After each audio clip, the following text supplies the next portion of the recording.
Welcome to the Education Marketing Leader podcast with Chris Raposo. If you're looking to dive into the latest industry insights, draw inspiration from education success stories, or just want to sharpen your marketing skills, you're in the right place. Here, we bring you a diverse range of voices from experts and leaders in the field, offering you a unique blend of professional development and practical strategies. Whether you want to understand your audience better, stay updated with the latest tech trends in marketing, or expand your professional network, we've got you covered. So while you're driving on your morning commute or winding down after a busy day, let's explore the dynamic world of education marketing together. Hello, everyone, and welcome back to another episode of the Education Marketing Leader with Chris Raposo. Today, my guest is joining me from Stamats. Her name is Lisa Starkey-Wood. She is the Vice President of Enrollment Strategy, and today's topic is on the art of effective prospect nurturing. Lisa, welcome to the show. Thank you, Chris. Happy to be here.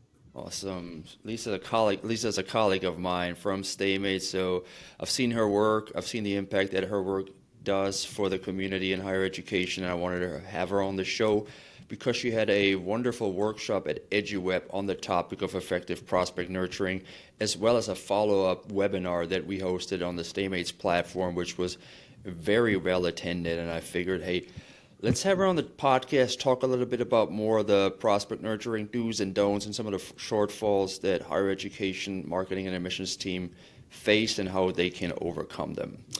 But before we jump into that, Lisa, you've been helping colleges rethink their prospect nurturing strategy for years. First on campus, you worked for a university and a college, and then as a director of admissions there, and now as the VP of Enrollment Strategy. Before we get tactical, I'm curious, after seeing both sides of the desk, what's one aha moment that completely changed the way you think about the student journey? I think that it's really hard to say one aha moment. I think every time that you talk to prospective students and families, you have another aha moment. And so working in admissions, I was really lucky because, like you said, I was on that side of the desk and I had several of those conversations and talked to our student tour guides and our student ambassadors. And it's like every time you talk to them, you learn something more, you think about something in a way you didn't think of it before. And that's why I think that I really love mystery shopping and working on these types of projects with our client, because you're really taking that perspective student journey. And so every time that I mystery shop an institution, I think there's an aha moment for them that we arrive at together from what we find. So I would say lots of aha moments along the way in the journey of a prospective student, Chris. For sure. Yeah, you mentioned the mystery shopping, and I was part of that a little bit when I helped you putting some of the reports together for EduWeb, which was really interesting, eye-opening on how some have a one and done and others have lots and lots of ways to communicate with prospective students. And it seems like it should be second nature to do it, but then there may be, a hiccup. Maybe some people are understaffed, or it just seems very overwhelming on how to do it and how to get it started. So this episode would help with that as well. But talking about that, how people literally, like how you took the journey of the prospective student from Google search to RFI submissions. When you've done this exercise with campuses and higher ed marketers, what was one of the most eye-opening issues they discovered about their own experience during their workshop? I think it's always eye-opening for every client when we do it, something along the way. But I think there were a good number of people in the audience at EduWeb who had trouble finding their RFI form on their website, Chris, which is a big problem for prospective students. So making sure that when you go to your homepage, when you're on your admissions main pages, when you're on your program pages, you're making it really easy for students to take that next step when they're ready. It's not going to happen always from your homepage. And a lot of times, most of the time, people aren't entering your website from your homepage. So you can really see some great increases in the number of students who are completing your RFI form and going to your application from those other pages by making sure that you've got those CTAs on all the important pages across your website. We've done that for several clients, and we've seen really great increases in engagement with those admissions CTAs, making sure that they're on things like your program page where we know students are probably going to visit more so than other pages, especially on first visits. But there's been lots of them. I mean, we've had clients who you couldn't submit the form in mobile, sitting in a conference room with another client who was certain they had a day zero text, and we had filled out the RFI form and gotten nothing. And so we filled it out there and showed them there for some reason the day zero text wasn't working. So sometimes it's technical issues. Sometimes people think that there's more than there is in the nurture plan. We see a lot, like you said, where there's nothing, or it takes a while to receive it, or you have a day zero, maybe a day one, and then communication really falls off. So that's why it's so important to really test the journey yourself. When you're testing the journey with clients or people in the audience, how do you keep it safe for them, because they may feel exposed and it may do it. Like for example, when they say, hey, we got the day zero set up, and all of a sudden it's not, and you show it in their face, you're like, it's not working. But how do you do that in a delicate way, not to alienate them? We always share other stories. You're not alone. There's always someone who's facing the same challenges or similar challenges to you. So we talk a little bit about when we start the mystery shopping process in a group setting like that. I showed a list and I was like, here's all the things that we've uncovered for clients by taking this journey ourselves. And so I think that's really eye-opening. And then people think, oh, wow, there are other people who are having these same challenges as me, and really being a partner for them, and not saying like, when I mystery shop, I'm not like, this is what you're doing wrong, fix it. We kind of focus on, here's what you're doing a good job with, gold stars for these things. Here's where there's opportunity for improvement, because there's always opportunity for improvement. Even if you've got, your full nurture plan laid out, there's probably better ways that you can personalize it, and use some automation to personalize things better. So really focusing on improving things together is how we kind of phrase that. Yeah, that's a good leadership lesson, to first build the trust and the rapport before you tell them about their shortfalls. So I think it's really important for anybody really in marketing It and is. wherever they are in business, because we always feel like sometimes we're on an island and then we're the only ones who struggle with this, and then we don't want to share it, and just that is to the detriment of the potential student, because what we want is make sure that they come into our institution so they can better their lives. But if they don't get that, what they need and what they expect, right? Like the day zero text, because research shows that 75% of students expect a response within 24 hours. And it's not just students. I think everybody expects something when they submit, like, because you push that button and you're like, did it work? I Yeah. want to have some sort of communication, but many colleges, like you said, still struggle to execute a true day zero plan. So what does a great day zero nurture look like today, and what systems or habits make it possible? I think the first thing you can do to really improve day zero is improving your thank you page. We submit a lot of RFI forms on websites, on campaign landing pages, and you really don't feel like you're sure that it went through, that the response has been received. I mean, we see where nothing pops up. We see where it's just the page goes white and there's just a really small thank you, or it's embedded within the RFI form and it doesn't really look like it went through. So the thank you page is really the first opportunity that you have to engage and get those people excited who have raised their hand and said, I'm interested in your institution. So think about, what information you can provide on that thank you page. Are there videos? Are there links to other pages? How can you really showcase what makes your college or university the right choice for them? And so I think a lot of people really undervalue that thank you page experience. So that's the first step. And that's really helpful too for people who have a little bit of a lag in how the data gets over from the RFI form into their CRM, so that the counselors know it's come through and they can follow up with them. But then I think having some type of day zero confirmation email that goes out right away. It's better to have it be an immediate response and include less information than, wait for all the data fields to come through and be able to make it have every single field that they said that they were interested in included in the email. We want to personalize it obviously as much as possible, but we don't want to leave people worrying, wondering if it went through and we received their information. And I always say that the day zero outreach from the admissions counselor, it's like if your admissions counselors can't make any other phone calls, the day zero on each track, so inquiries, applicants, accepts, students that just paid their deposit, if your admissions counselors are too busy to make any other phone call, a day zero phone call saying, "Hi, Chris, this is Lisa Starkey-Wood from XYZ University. Congratulations, I just read your application and I just couldn't wait to call you and tell you that you're accepted."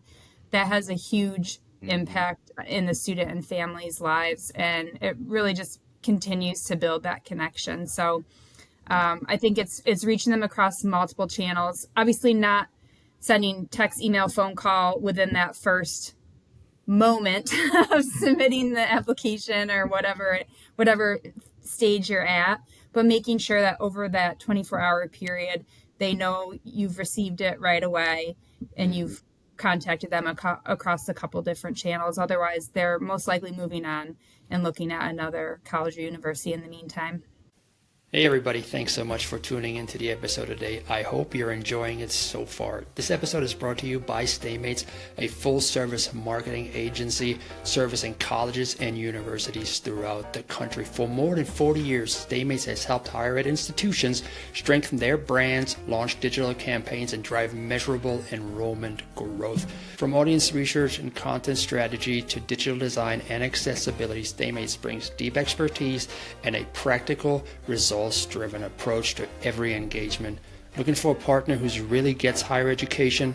Learn more at Stamats.com. Again, this is Stamats.com for more information. And now, back to the episode.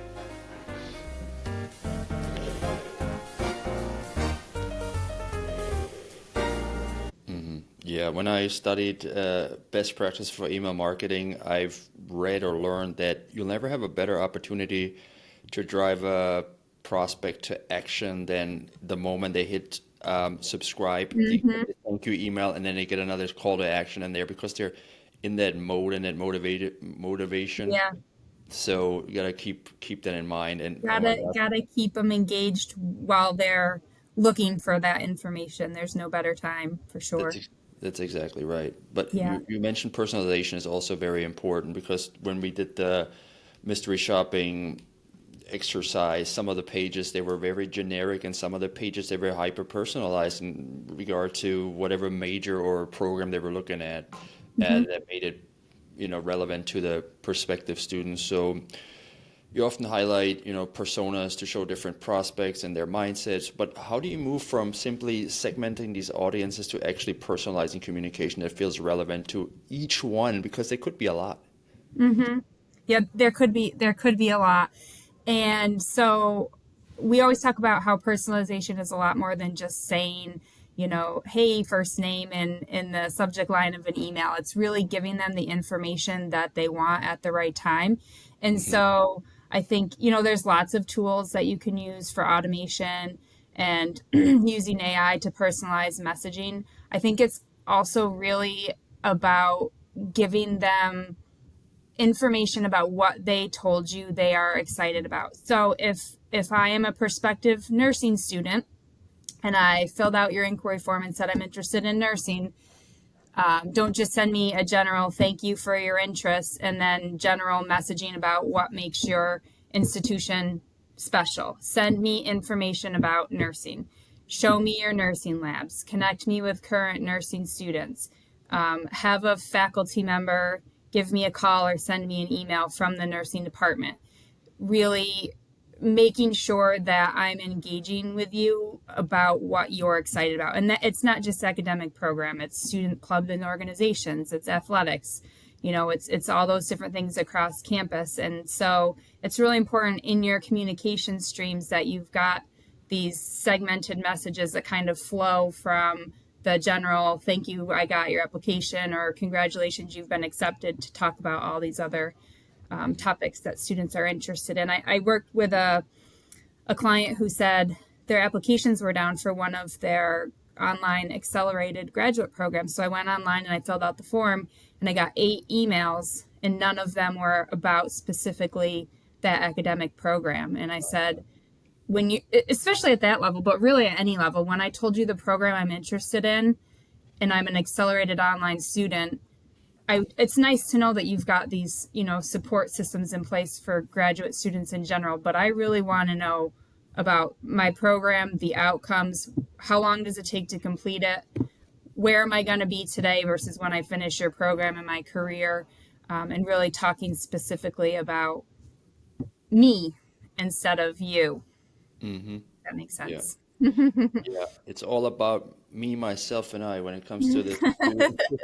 They don't really care too much about you, but what's in it for them, and it's so true. I mean, it also helps with advancement and donations. I still Oh, remember yeah. from my university, University of Florida, I get a lot of mail about donating here and there. And one time, they sent me a student story from a student success story from someone from the university's College of Engineering, thanking me for Oh, forging the path about getting her ready and making sure that she's successful in her college. And I'm like, yeah, that's nice, but I went to the journalism school. It would have been good to get a story, a yeah. heartfelt story from somebody who went through there. And there's like tons of people that went through that school, like Erin Andrews, who's on Fox Sports, I think. Yeah. She went through there, and Tim Tebow, I don't know where he went through, but when I think Gators, I think Tim Tebow. But yeah, you want to personalize it to the specific major, because I probably have a lot more buy-in when it's Right. from my And school. that's a great point, Chris. Even, I mean, in the student testimonials that we use on campaign landing pages, for the digital campaigns that we run, on program pages for websites that we're developing, on the emails that we create for clients, when we're talking program specific stuff, whether it be having an accounting major on the accounting program page on the website, or it's an adult learner campaign, so let's feature a student who's an adult learner on that campaign landing page. It's really important to use stories that student can identify with and see themselves in. Yep, absolutely. Stories are so important. But let's say we're at the end of the year now. Somebody's going into January. People are motivated to, start new things, change their lives for the better. And they've come across an ad on Instagram, and they come onto the landing page, and then they fill out the request for more information. And then they're excited about potentially starting at your university in the fall.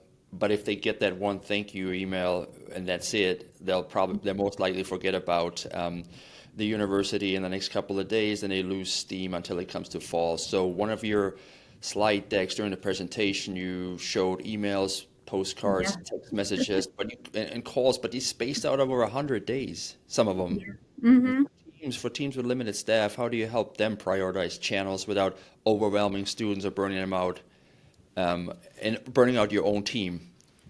Great. Yep, that's a really good point, Chris. There were definitely some wide eyes in the audience when I showed that slide. And that slide is really for a true inquiry track where someone is in your system, for possibly a year. We know that some students are visiting and inquiring and starting their college search as early as freshman, sophomore year. I mean, we used to have 8th grade class trips come visit campus, and getting those students on a nurture plan. And some of them are a bit more spaced out. They don't need to have every so many days messaging when they're a sophomore, but having them on a regular communication stream is so important. And so you really have to look at where you are today and what your end goal is. So I'm working with a college right now who has one person in their admissions office, and I'm helping them build out their inquiry track. And so as I'm developing that with them, I'm saying, here's where we are today, creating this plan and building this out with what's possible for your workload. He's amazing. He does amazing work, but he cannot make 100 phone calls in a day, do all the campus visits, be out at the college fairs. So I'm calling it Inquiry Track 1.0. with what's possible for him today. And then, okay, 3 months from now, hopefully we've got 3 more of you. So let's look at how we can continue to add to this plan over, the next several months together. And also prioritizing based on where you are in the year. Another university that I work with a year ago, we identified that they really needed an inquiry nurture plan. They needed RFI form, thank you emails, and they also had no yield communication plan for accepted students. And we were talking about this in like December, and I said to them, these are all really top priorities, but your yield plan needs to be built out and ready to go now because of where we are in the cycle. We're talking about traditional first year undergraduate students who have that May 1 deadline. This is our top priority. So let's focus on this for right now, building out their comp plan and their CRM, and also having more touch points than ever coming from the admissions counselor, throwing in a little direct mail. And they saw overall in a year where they were down in applications, an 8% increase in their yield, an 8% increase in their incoming students for the fall, because they built this really robust yield plan for the first time ever. So they were able to see a year of growth even when apps were down, which is really amazing. So it's prioritizing what needs to be done today and celebrating all those little things along the way. Working in admissions, I know it's exhausting because we just finished something and then we're already focused on the next thing, and continuing to update and optimize everything, and student behaviors change. So we've got to be constantly pivoting. So it's really important to celebrate all those little victories along the way for your staff, because it's a long time, working with someone who's a sophomore until they enroll and are on campus 2+ years later. So celebrating all the little milestones to get to your end goal is really important. And I think that helps you create a plan that's achievable. Mm-hmm. Yeah, absolutely. So we talked about emails, postcards, texts, calls.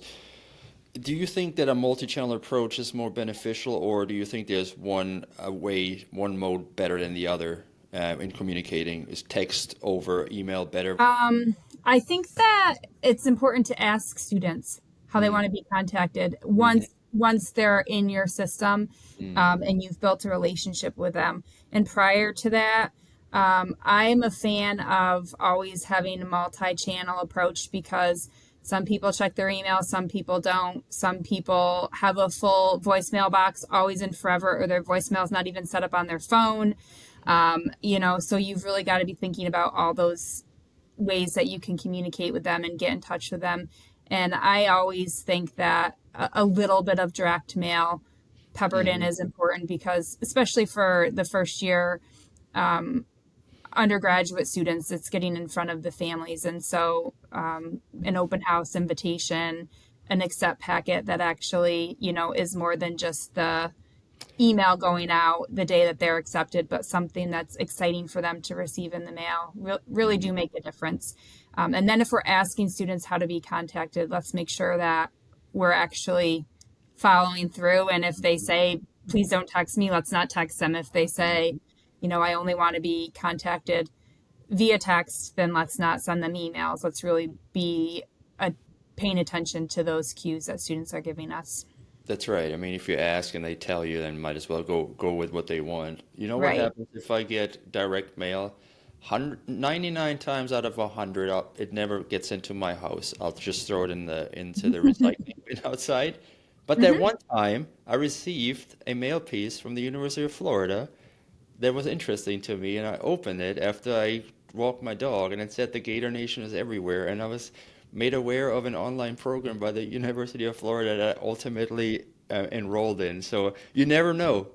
So that was a good return on investment for them on that postcard. It was a magnet for you put on a fridge. I still have it to this day, and every once in a while I pull it out and show it in a presentation like I did in a webinar. I didn't do it here because it's just Too far away. too far away. Yeah.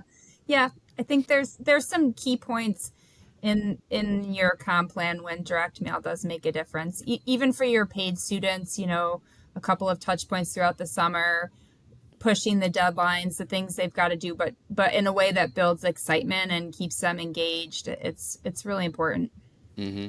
So you mentioned that during the workshop you show some case studies and some examples of other people and how they do it. And one of the ones that we have here is the Owens Community College campaign that you did, and you shared some really big jumps in conversions after launching an audience-specific landing page. What elements turn those pages into true conversion engines, and what lessons can other schools borrow from that? So for that particular outcome that I showed in the EduWeb presentation, it was for their adult learner campaign. And so they had done a feasibility study and identified that there were a lot of adults 25 plus in the Findlay and Toledo area who had no college credentials, or some college credentials but no degree. And so they knew this was an area that they really wanted to tap into and serve and help achieve their goals.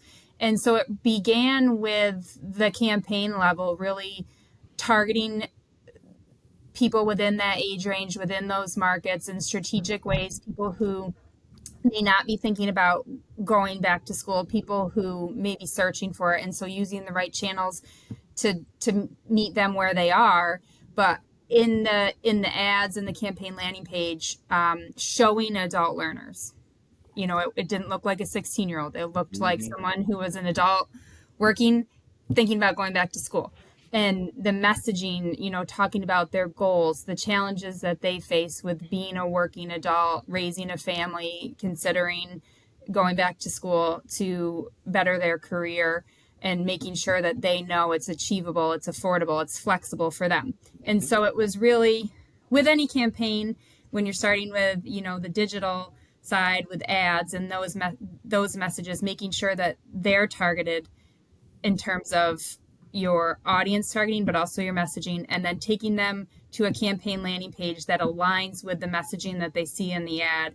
It's going to help your campaign perform better in Google and be served higher, but it's also going to make your audiences happier because you're sharing information that's really relevant to them. And so for the adult learner page, again, when you got to that campaign landing page, it was adult learners talking about outcomes, talking about how you can increase your salary based on U.S. Labor Bureau statistics, talking about how it's affordable and flexible and start where you are type messaging. And again, showcasing student outcomes. We had a student testimonial, great quote, a video of an adult learner. And again, they were doing more outreach than ever. They have a outreach specialist that they hired in their admissions office. So a combination of having some really great marketing strategies, some great messaging, and then making sure that those people are being followed up with. They saw a 74% increase in non-traditional student enrollment that next semester. Yeah, making sure that you follow up with these adult learners when they finally take that step into that direction. Because the biggest competition for colleges and universities when it comes to non-traditional student isn't another institution, it's life itself. Stuff comes up, right? And I like that, you want to share the hope there. You want to make sure that you address some of the fears of adult learners, thinking like, hey, the ship has sailed, I'm too old for this, or I'm going to be only adult on campus classroom. Yep. And things like that. If you haven't been in it, you wouldn't know. But if you show up at a community college campus in the evening, it's mostly working adults trying to, change the trajectory of their lives. So definitely very important to have those success stories and have people that look like me who've been through stuff like I've been through. Right. How long is it going to take me to get there? Am I going to be able to afford it? Am I going to be able to balance everything? Exactly. That's really important messaging for that audience. It's I think one of the biggest hindrances is like, how long is this going to get me to get there? How long is it going to take me to get there? But then you have to tell people, like, if it takes you 5 years, if you're 40 and you're going to be 45 by the time you graduate, you're going to be 45 regardless. So might as well be 45. That's right. With that degree. It's like those little things that you have to tell them, because then they're going to look back in 5 years and I think they get the bill of regret and I think, oh my gosh, if I would have gone through it, I would have been already done. So it's that right. stuff. And that's why having those Labor Bureau statistics was a really important part of that page, because it was saying, here's where you might see an increase in pay with some college courses with an associate's degree and then with a bachelor's degree. So it's really great data to have. Yeah, for sure. So earlier you said, let's say somebody submits an application, they get a couple of hours later, they get the call, hey, good news, you got to accept it. Then you might be like, okay, cool, my job's done here, but many campuses lose momentum after the acceptance letter, right? What are some of the practical high impact ways schools can keep, accepted and deposited students engaged to prevent that melt? Oh yeah. So those outreach plans are just as important, maybe even more important, having a robust yield plan for your accepted students. So, starting to tie in outreach from other offices. I always used to like to have faculty help out with some accepted student outreach. And at my first institution that I worked at, I did something called the Faculty Contact Project, where every student who was a certain GPA either got a phone call, an email, or a letter that the faculty had drafted that we sent out. And so we saw huge increases in yield rates from faculty helping out with those interactions. It was like a 30% increase in yield over those that didn't receive a faculty contact. So definitely need to stay in touch and engage with those students, connecting them with current students, finding ways to connect your accepted students with your accepted students. So student to student connection in the incoming class. I mean, like 15 years ago, we started these Facebook groups for like class of 2025. That's not really a thing anymore, but there are a lot of great tools that you can use to help prospective students engage with each other once they're accepted, meet each other, form those connections, form those friendships. We started seeing people coming to campus for Accepted Student Day who already had these really amazing connections when we started doing things like that. So having, a communication plan that again includes email, phone calls, connecting them with other people on campus, like their academic advisor, student success, those people that they need to know and get them excited about, what's going to be happening once they get there. And then the same thing with your deposited students, keeping them engaged and excited, pushing the deadlines of all the things they need to do in the summer, but in a way that gets them excited. Like, okay, you've got to do, your course registration by June 15th. Well, let's get them excited about what that means. You get to pick your classes, check out what you're going to be studying on campus this fall or something like that. There's ways that you can really message those key deadlines in an exciting way. Yeah, the student to student connection. I recently interviewed the co-founder of Quasio. He's a 15-year-old kid, Evan Goldstein, who co-founded this platform with his brother Jack, where people or potential students or can't connect with students that are already on campus. I saw that. I love that. And it's the episode that is published before yours, this one here. So anybody listening, go back one episode and you can listen to that one as well. And what students think and how important that is, that to peer-to-peer communication, to make sure that, you prevent that melt. So looking ahead, as you look towards the next few years in higher education and enrollment marketing, what emerging trends or mindset shifts do you think will define the next era of prospect nurturing? Well, I think that there's always going to be new tools that we can use, to prioritize outreach. We've got predictive modeling, we've got AI, ways that we can really personalize and prioritize who we're connecting with.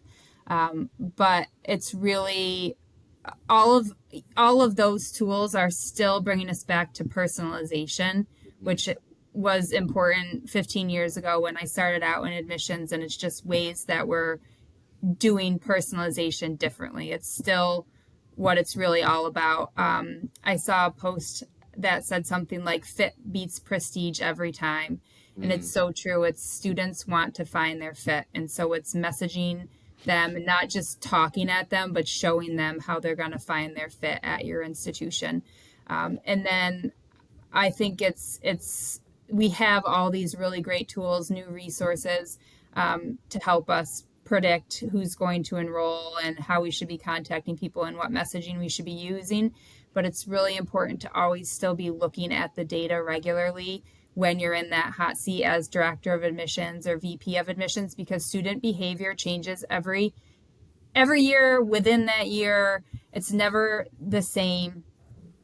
So it's looking at your funnel and looking at the data and saying, where are we seeing things lagging behind? Where are we seeing increases, and acting on that throughout the cycle, instead of relying on the tools and then getting to the end and saying, oh, we were down in nursing or whatever, knowing that along the way and then being able to pivot.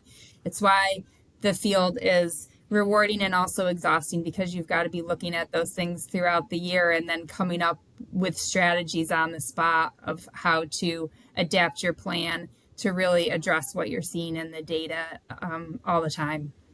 Well done, Lisa. Good work there for sure, and keep up the good work. And I'll be sure to also tag a link to the webinar that we did, so people can get a little bit more and learn a little bit more about what you do and how you help colleges and universities with their nurture paths. So tell us a little bit about Stamats, what you do there, and how people can get in touch with you. Stamats, we're a higher education and healthcare marketing agency. We've been in business for 100 years, so we've been doing this for a long time, but obviously doing it differently today than we were 100 years ago because of these new platforms and tools that are available, like we've been talking about. But my job, I work with clients in higher ed, community colleges, four-year institutions, undergraduate, graduate programs, and it's really all about helping our clients meet their goals. So we develop really customized plans. No two strategies are the same, because we really want to understand your institution, understand your brand, and then understand your short-term and long-term goals and develop strategies to help you get there. So it's a mix of, digital marketing, website updates, enrollment strategy, marketing plans, email, communication, text messaging.